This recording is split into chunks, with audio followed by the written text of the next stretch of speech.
केंद्रीय मंत्री गिरिराज सिंह ने झारखंड में बांग्लादेशी घुसपैठ और डेमोग्राफी बदलाव पर जताई चिंता। सरायकेला और जमशेदपुर में कई कार्यक्रमों में हुए शामिल। राज्यपाल ने नेतरहाट विद्यालय को बताया शैक्षणिक गरिमा का प्रतीक। अपने स्वाद के लिए प्रसिद्ध नाशपाती बागान का किया भ्रमण। जामताड़ा को एकलव्य विद्यालय का तोहफा। दुमका में बाबूलाल ने बताई केंद्र की उपलब्धियां। हेमंत को हर मोर्चे पर फेल बताया। पेसा कानून और डीजीपी के मुद्दे पर घेरा। सरकार के खिलाफ कल भाजपा का राज्यव्यापी प्रदर्शन। और राजधानी में 2 घंटे तक मूसलाधार बारिश। कई सड़कें जलमग्न। निचले इलाकों में भरा पानी। 28 जून तक भारी बारिश का पूर्वानुमान। हजारीबाग में जर्जर मकान गिरने से 2 की मौत।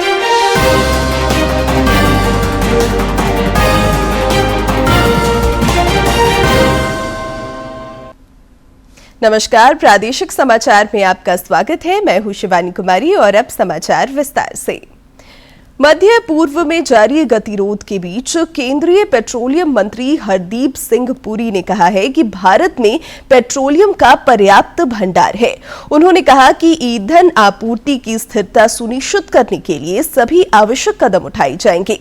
श्री पुरी ने कहा कि भारत की ईंधन आपूर्ति सुरक्षित है।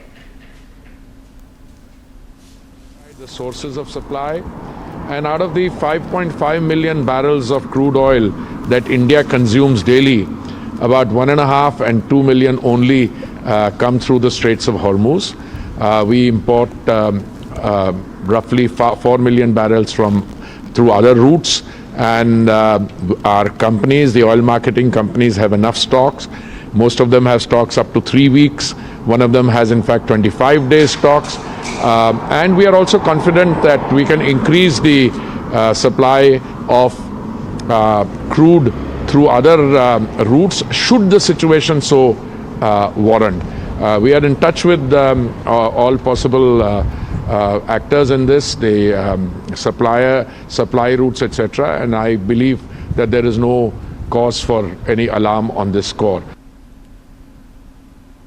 केंद्रीय कपड़ा मंत्री गिरिराज सिंह ने सरायकेला खरसावां जिले के आदित्यपुर स्थित नेताजी सुभाष मेडिकल कॉलेज अस्पताल के एकेडमिक और प्रशासनिक भवन का उद्घाटन किया। इस दौरान उन्होंने कहा कि प्रधानमंत्री नरेंद्र मोदी के नेतृत्व में भारत निरंतर प्रगति के पथ पर अग्रसर है और वर्ष 2047 तक भारत दुनिया का सबसे विकसित राष्ट्र और विश्व गुरु बनेगा। केंद्रीय कपड़ा उद्योग मंत्री गिरिराज सिंह ने झारखंड दौरे के क्रम में आदित्यपुर स्थित Netaji Subhash medical college super multi speciality अस्पताल में नए एकेडमिक ब्लॉक और प्रशासनिक भवन का उद्घाटन किया। इस दौरान उन्होंने कहा कि प्रधानमंत्री नरेंद्र मोदी के नेतृत्व में देश में मेडिकल शिक्षा का तेजी से विस्तार हो रहा है। नरेंद्र मोदी 19 लाख के एक्सपोर्ट को 70 लाख के एक्सपोर्ट से ऊपर ले जाने का काम किया। जो लोग कहते हैं रोजगार, मैं कहता हूं EPFO नंबर आज 30 करोड़ से अधिक है।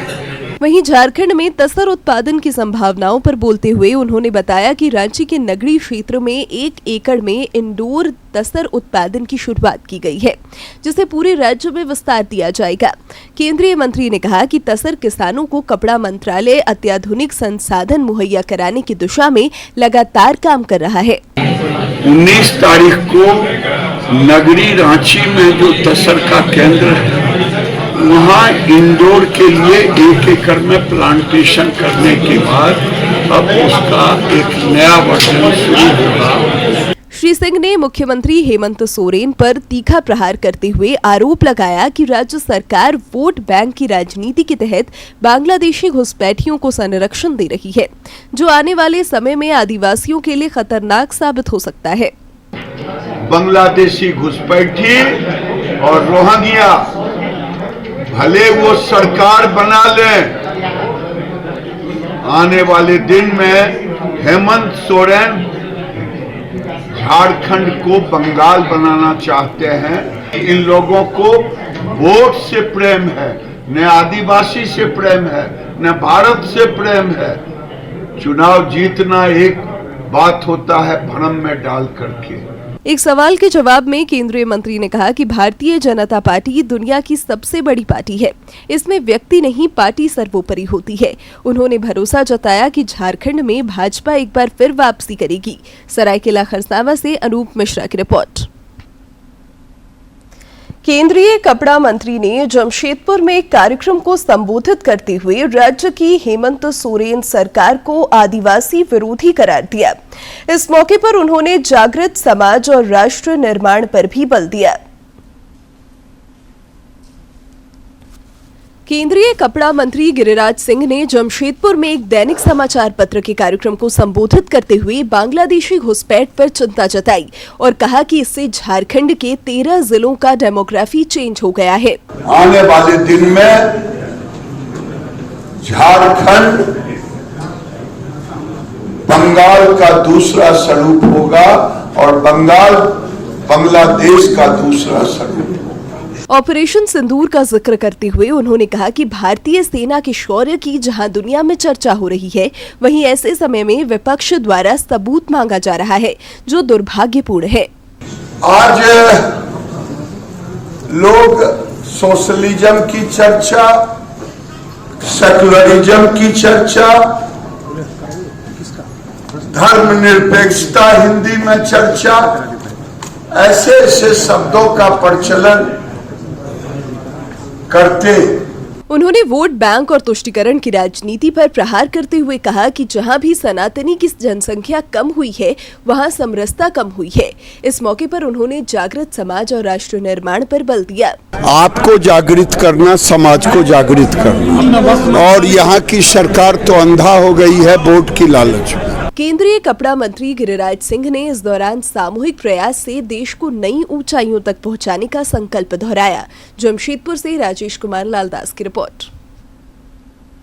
राज्यपाल संतोष कुमार गंगवार ने आज नेतरहाट प्रवास के दौरान नेतरहाट आवासीय विद्यालय का भ्रमण किया तथा विभिन्न शैक्षणिक गतिविधियों से अवगत हुए। उन्होंने विद्यालय परिसर में उपलब्ध संसाधनों की भी जानकारी ली।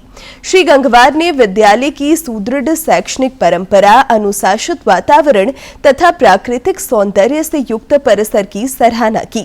उन्होंने विद्यालय को शैक्षणिक गरिमा का प्रतीक बताया। राज्यपाल ने नेतरहाट स्थित प्राथमिक स्वास्थ्य केंद्र का भी निरीक्षण किया तथा स्वास्थ्य सेवाओं की जानकारी ली।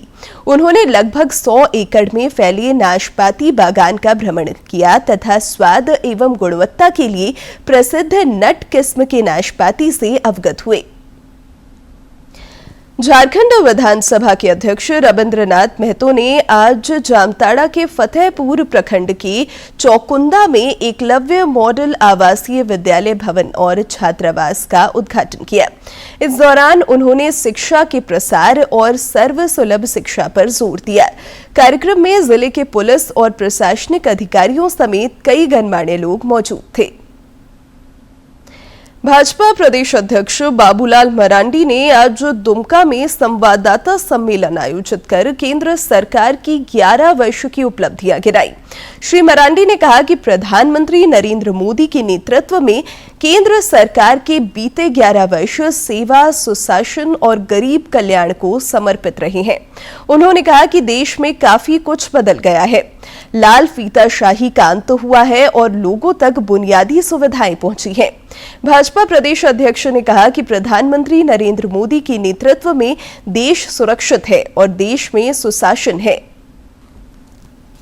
11 वर्ष देश के प्रधानमंत्री नरेंद्र मोदी जी के नेतृत्व में देश आज सुरक्षित भी है। देश के लोग अपने आप को सुरक्षित महसूस भी करते हैं और सुशासन भी है और विकास का भी काम हो रहा है। गरीबों के कल्याण के लिए भी योजनाएं चलाई जा रही है। इस दौरान उन्होंने राज्य सरकार को सभी मोर्चे पर विफल बताया। श्री मरांडी ने भ्रष्टाचार और बालू पत्थर तथा कथित जमीन की लूट पर भी राज्य सरकार पर निशाना साधा। भाजपा के प्रदेश अध्यक्ष ने पेसा कानून और डीजीपी के मुद्दे पर भी सरकार को घेरा। भाजपा ने कल सरकार की नाकामियों को लेकर राज्यव्यापी प्रदर्शन की भी घोषणा की है। भारत सरकार के गृह मंत्रालय का पत्र आप सब लोगों के संज्ञान में भी होगा, हमने उस समय ही ट्वीट कर दिया था। और उसके बाद बना करके एसीबी के भी डीजी वही है, आप सोच सकते हो, सीआईडी के भी वही है, और जिनका कार्यकाल 30 अप्रैल को समाप्त हो गया। तो झारखंड सरकार कानून व्यवस्था पर, आतंकवादियों पर कितनी गंभीर है, आप इससे समझ। सदस्यता अभियान को लेकर आज देवघर परिसदन में भाजपा की बैठक हुई, जिसमें प्रदेश अध्यक्ष बाबूलाल मरांडी समेत अन्य नेता शामिल हुए। इस दौरान श्री मरांडी ने कहा कि प्रधानमंत्री नरेंद्र मोदी के कुशल नेतृत्व में देश का तेज गति से हर क्षेत्र में विकास हो रहा है। उन्होंने राज्य सरकार पर विकास की अनदेखी का भी आरोप लगाया।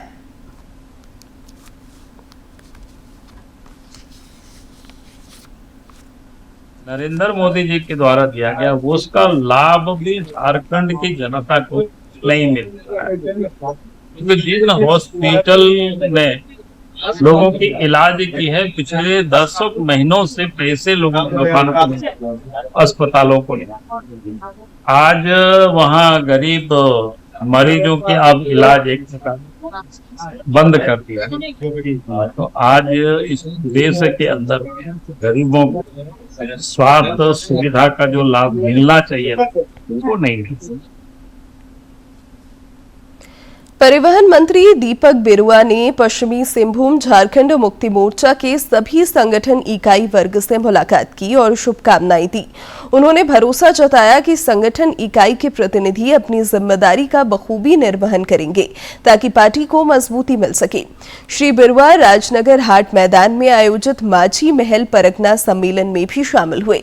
इस दौरान शिक्षा मंत्री रामदास सोरेन समेत कई लोग मौजूद थे। रांची के खेलगांव में पासवा द्वारा छात्र प्रतिभा सम्मान आयोजित हुआ, जिसमें ग्रामीण विकास मंत्री दीपिका पांडे सिंह भी मौजूद रहीं। इस दौरान उन्होंने सफल विद्यार्थियों और शिक्षकों को सम्मानित किया तथा भविष्य की शुभकामनाएं दी। इस मौके पर पूर्व मंत्री रामेश्वर उरांव समेत कई गणमान्य लोग मौजूद थे। राज्य में स्वास्थ्य व्यवस्था का हाल बेहाल है। ताजा मामला गोड्डा का है, जहां घंटों इंतजार के बावजूद घायल बच्ची को एम्बुलेंस नहीं मिली और उसकी जान चली गई। इस मामले के बाद राज्य की स्वास्थ्य व्यवस्था फिर सवालों के घेरे में है। झारखंड में स्वास्थ्य व्यवस्था भगवान भरोसे दिख रही है, जहां एम्बुलेंस का इंतजार मरीज के लिए जानलेवा साबित हो रही है। गोड्डा में हुए एम्बुलेंस के अभाव में बच्ची की मौत ने सबों को झकझोर कर रख दिया है। यह झारखंड में तंत्र की असंवेदनशीलता और उदासीनता का जीता जागता प्रमाण है। झारखंड में विकास और जन कल्याण के खूब दावे हो रहे हैं, लेकिन हकीकत इसके ठीक उलट है। जिस संथाल का मुख्यमंत्री और स्वास्थ्य मंत्री प्रतिनिधित्व करते हैं, वहां मरीजों को एक अदद एम्बुलेंस तक उपलब्ध नहीं है और जिंदगी दम तोड़ रही है। दरअसल गोड्डा में संतोष महतो की बेटी छत से गिरकर गंभीर रूप से घायल हो गई थी। बच्ची तड़प रही थी और उसे अस्पताल पहुंचाने की जरूरत थी। पिता ने सरकार की आपातकालीन एम्बुलेंस सेवा से कई बार संपर्क किया, लेकिन इंतजार खत्म नहीं हुआ और मासूम ने दम तोड़ दी। कुछ रिप्लाई नहीं, बाद में बोला आने वाला है। अब लगाते रहे बैठे हम लोग करीब पौने घंटा सा वेट किए। बाद में फिर मदन भैया को पकड़ के लेके गए हम लोग। इलाके में इस घटना से सभी मर्माहत हैं और स्वास्थ्य व्यवस्था की दुर्दशा से चिंतित है। ये झारखंड का दुर्भाग्य है कि एक मरीज की एम्बुलेंस के अभाव में मौत हो जाती है। तंत्र की इस जानलेवा लापरवाही को लेकर भाजपा मुखर है। पार्टी के प्रदेश अध्यक्ष बाबूलाल मरांडी ने कहा कि हेमंत सरकार की घोर लापरवाही का खामियाजा गोड्डा की एक मासूम बेटी को अपनी जान देकर भुगतना पड़ा। उन्होंने कहा कि स्वास्थ्य मंत्री और विभागीय अधिकारियों की निष्क्रियता और भ्रष्टाचार अब सीधे जनता की जान पर भारी पड़ रही है, चाहे वह मुफ्त एम्बुलेंस सेवा हो या आयुष्मान भारत योजना। श्री मरांडी ने आरोप लगाते हुए कहा कि हेमंत सरकार ने स्वास्थ्य सुविधाओं से जुड़ी हर योजना को भ्रष्टाचार और कमीशनखोरी का अड्डा बना दिया है। क्षेत्र के पूर्व विधायक और भाजपा नेता अमित मंडल ने भी इस घटना पर गम और गुस्सा जाहिर किया है। उन्होंने कहा कि सरकार केवल घोषणाओं पर टिकी है और धरातल पर कुछ नजर नहीं आता। तो मंत्री इरफान अंसारी कहते हैं कि 2000 करोड़ से हम रिम्स 2 का निर्माण करेंगे, जहां वो फेसबुक में जो है अस्पताल का निरीक्षण करते हुए दिखते हैं, डॉक्टर को फटकार लगाते हुए दिखते हैं। वहीं दूसरी तरफ ग्रामीण क्षेत्र में एम्बुलेंस मुहैया नहीं कराया जाता है। इधर स्वास्थ्य महकमा इस पूरे प्रकरण पर बचाव की मुद्रा में है।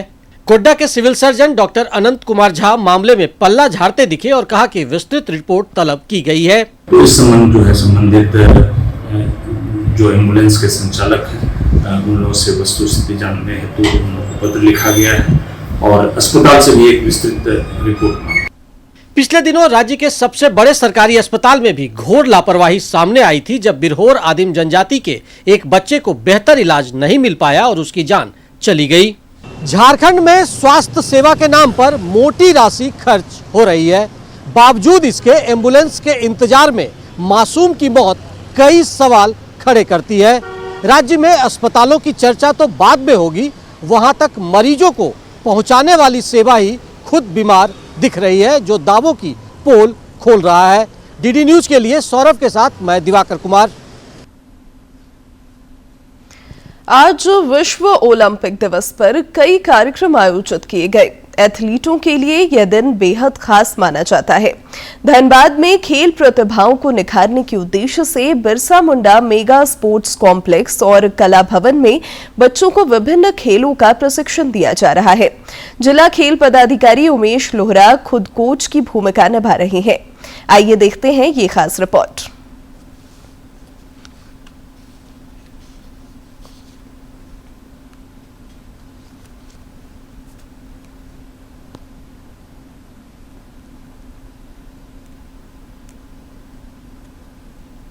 मेगा स्पोर्ट्स कॉम्प्लेक्स में हम उन सारे बच्चों को ये अपॉर्चुनिटी दे सके जो बच्चे यहाँ पर सीखना चाहते हैं।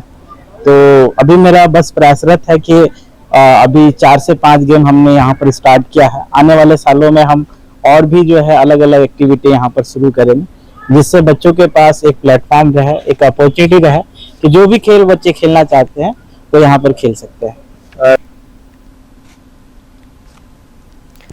ओलंपिक दिवस के अवसर पर पश्चिमी सिंहभूम जिले में खेल प्रेमी समिति की ओर से उभरते खिलाड़ियों को सम्मानित किया गया।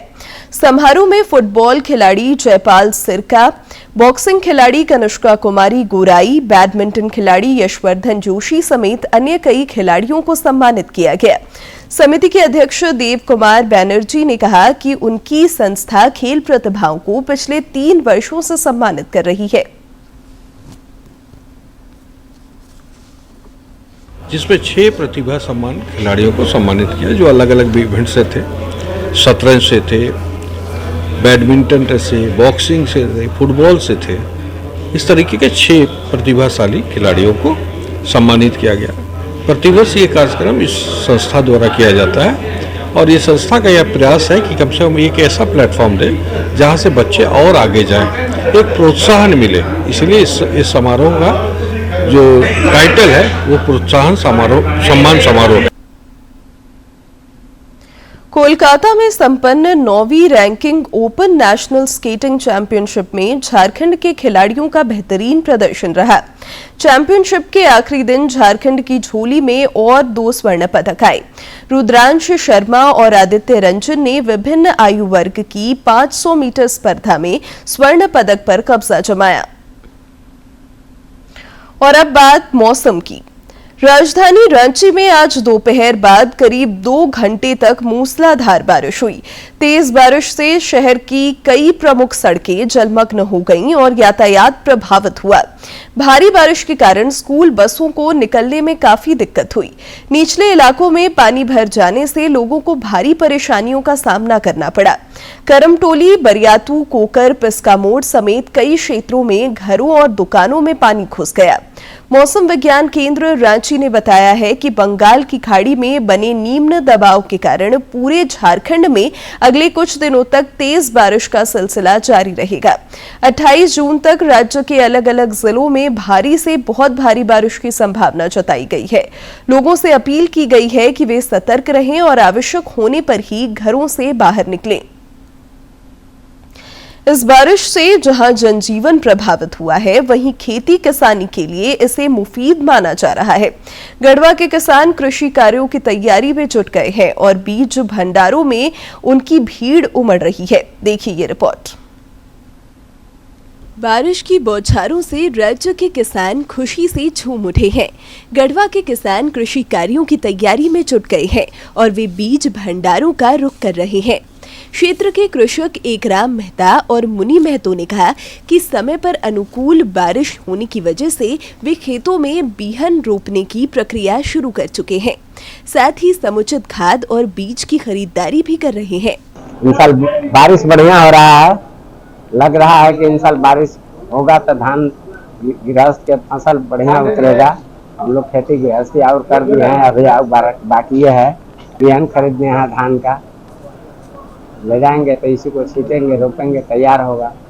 इस बार गढ़वा में बारिश अच्छा हुआ है, जो मानसून से पहले बारिश हो गया और किसान के लिए हम लोग धान के अपना बीज लेके आए हैं। धान जो कि समय से पहले ही अब तो धान खेती बिजड़ा होने लगा।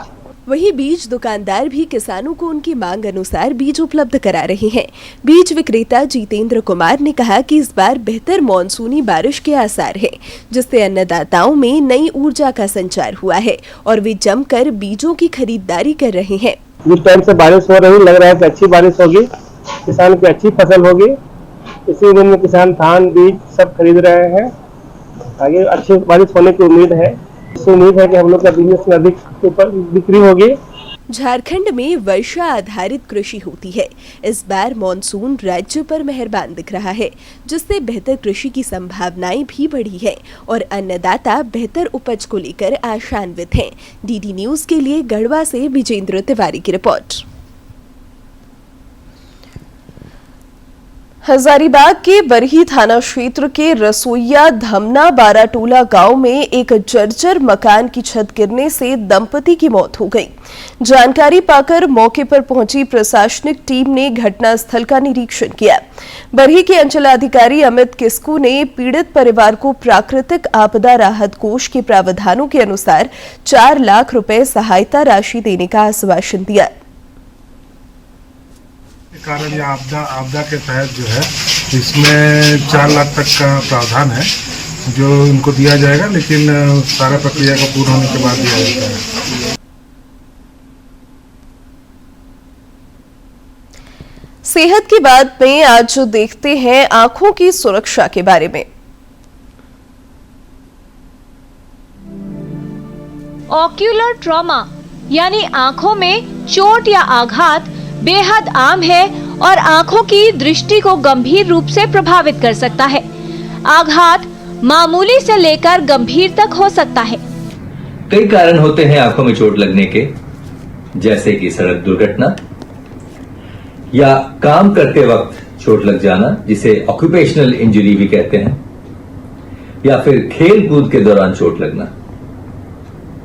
खास करके बच्चों में जो खेल कूद के दौरान चोट कई बार लगते हैं, जैसे स्कूल में लग सकते हैं, जैसे मोहल्ले में लग सकते हैं। खास करके माँ बाप या टीचर की निगरानी में ना खेलते हुए चोट लगने की गुंजाइश ज्यादा होती है।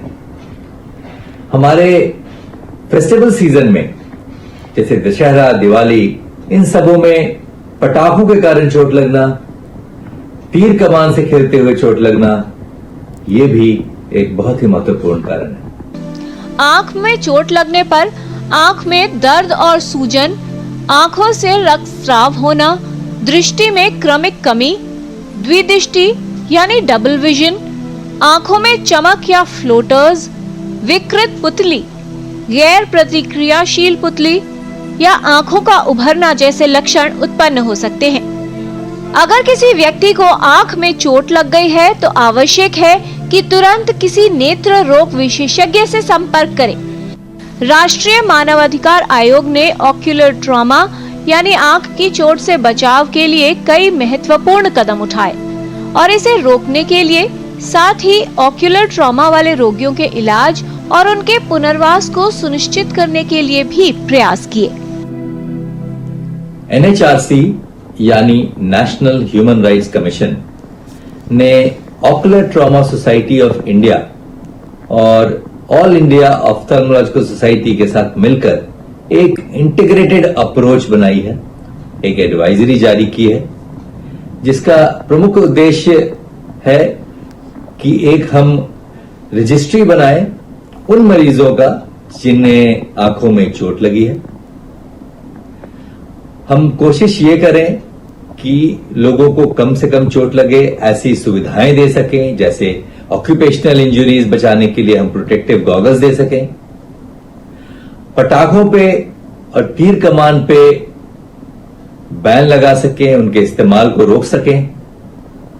यदि किसी को चोट लग जाए तो उसका इलाज हो सके, और यदि इलाज के बाद भी थोड़ा अंधापन रह गया हो तो हम उनको विजुअली रिहैबिलिटेट कर सके ताकि उनकी विजुअल मॉर्बिडिटी कम हो सके।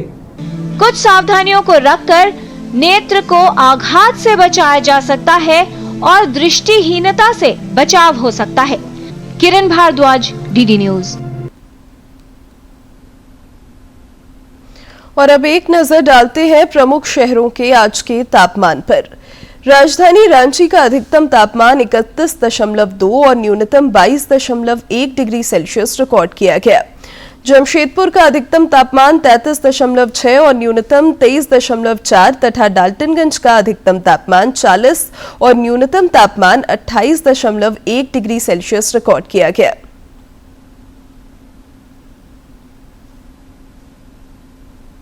और अब अंत में मुख्य समाचार एक बार फिर। केंद्रीय मंत्री गिरिराज सिंह ने झारखंड में बांग्लादेशी घुसपैठ और डेमोग्राफी बदलाव पर जताई चिंता। सरायकेला और जमशेदपुर में कई कार्यक्रमों में हुए शामिल। राज्यपाल ने नेतरहाट विद्यालय को बताया शैक्षणिक गरिमा का प्रतीक। अपने स्वाद के लिए प्रसिद्ध नाशपाती बागान का किया भ्रमण। जामताड़ा को एकलव्य विद्यालय का तोहफा। दुमका में बाबूलाल ने बताई केंद्र की उपलब्धियां। हेमंत को हर मोर्चे पर फेल बताया। पेशा कानून और डीजीपी के मुद्दे पर घेरा। सरकार के खिलाफ कल भाजपा का राज्यव्यापी प्रदर्शन। और राजधानी में 2 घंटे तक मूसलाधार बारिश। कई सड़कें जलमग्न। निचले इलाकों में भरा पानी। 28 जून तक भारी बारिश का पूर्वानुमान।